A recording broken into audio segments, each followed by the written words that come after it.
Salam alaikum mes frères et sœurs maliens, maliennes de la diaspora. Là où il y a un malien, je passe au salam. Pas malandé, on se regarde, on flau, sonofo, bobo. Là où il y a un malien, je passe au salam à tout le monde. Ça fait un moment, mais ce n'est pas un oubli. C'est que c'est les circonstances qui me permettraient pas de faire des vidéos actuellement. Voilà. Bon, aujourd'hui, je vais sacrifier 5-10 minutes pour faire une petite vidéo d'une sœur qui m'a envoyé un message en fait, qui m'a dit j'ai été au Mali pour aller s'expatrier. Malheureusement, c'est un échec, elle est rentrée en Amérique. Voilà. Et quand j'ai appris ça, ça m'a fait mal. Parce qu'elle m'a parlé de pas mal de choses et elle a raison. À 99,9% elle a raison. Elle m'a dit, la première chose qui m'a dérangé, j'ai trouvé que l'établissement privé était cher par rapport au service qu'il proposait. Et c'est la vérité. Quand vous voulez vraiment une bonne école, bah, ça coûte super cher. Vraiment cher. Ça c'est dommage. Et l'école qui est pas chère, c'est des 50-60 élèves par classe, 40 minimum. Ils apprennent pas. Elle m'a dit il y a ça. Deuxième chose, elle m'a dit mes enfants, là je vais pour mes enfants. Et mes enfants, il n'y a pas d'endroit où les enfants peuvent s'épanouir. Ça a raison. Il n'y a pas de centre de loisirs au Mali. Il n'y en a quasiment pas. Moi j'en connais qu'un seul. Il est sur la route de Koulikoro et il est ouvert 6 jours sur l'année.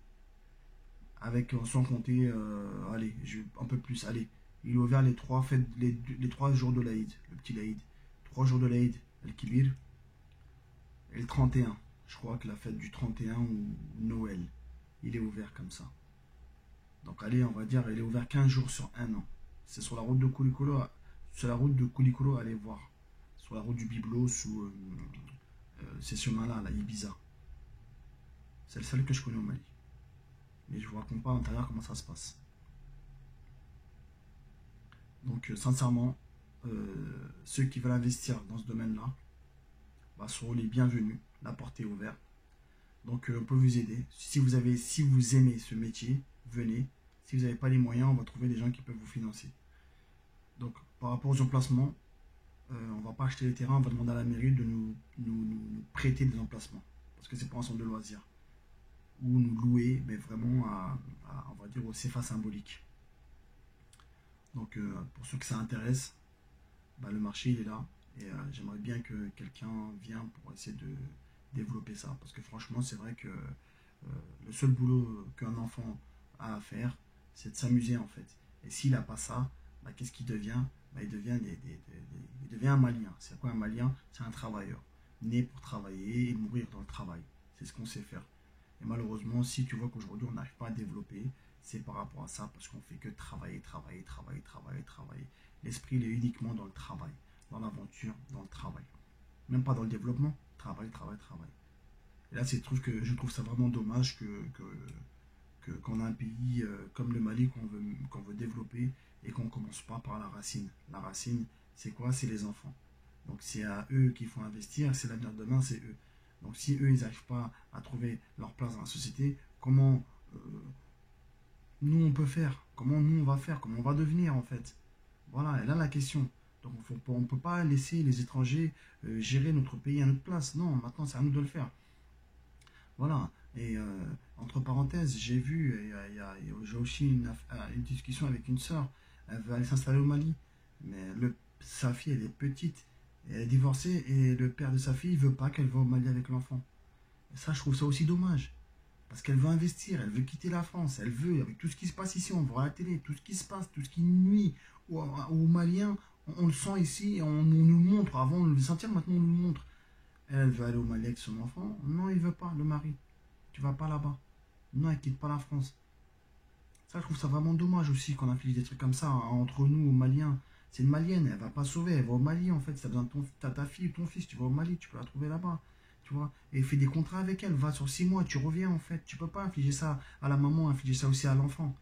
Moi, je trouve ça vraiment dommage. Donc, je demande à tous les papas qui sont dans ce cas-là, qui réfléchissent, que c'est pas la fille que tu le prives de ça. Après, une fois qu'elle grandit à 18 ans, elle commence à dire je m'en fous, de toute façon, je veux aller au Mali, tu m'as empêché, je fais ce que je veux maintenant.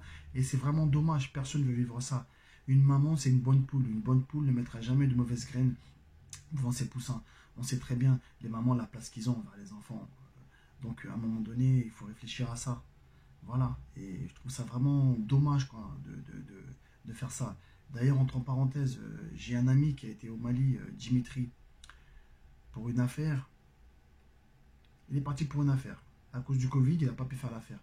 Il a constaté d'enfants dans la rue, dans les rues de Bamako. Il était choqué.